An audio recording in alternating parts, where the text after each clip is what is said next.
adore you, O Christ, and we praise you, because by your holy cross you have redeemed the world. With my son finally relieved of the weight of the cross, I thought he would have a chance to rest. The sight of my son in such pain was unbearable. Yet since I knew this had to be, I stood by and cried silently. Lord, in my own way, I too have stripped you and have stripped people of human dignity by my prejudice. Jesus, there are so many ways I have offended you.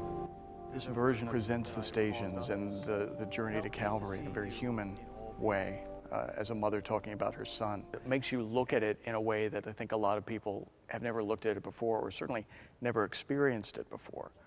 And they keep coming back year after year after year. And I think it emphasizes the notion that kind of justifies the title Mary, Mother of Faith, because she had such great faith to go through so much torture, and yet she knew that faith would always get her through it. And I find that very, very inspirational. I looked up at the dead body of our Savior, my son. Then 2 men took the body from the cross and placed it in my arms.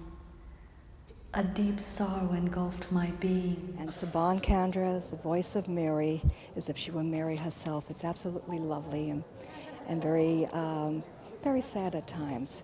It brings tears to your eyes as if she were Mary speaking herself. Life had ended cruelly for my son, but it had also brought life to all of us.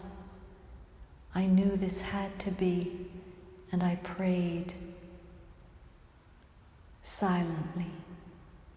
It's probably really hard for her because she's seeing her son die on the cross for us, but it's still kind of comforting, I guess, for her to think that, she's dying for all of us. To think about Mary during that Jesus, who was her son, who she put all of her hopes and all of her dreams in, and have to watch as something so incredibly horrible and so incredibly violent happen to her son, how much suffering that must have been, and how helpless she must have felt. Yet as we walk through this, I don't sense that suffering. I sense hope, and I sense faith, and I think the fact that that faith triumphed over that suffering and triumphed over the despair that she must have felt is an incredibly powerful message.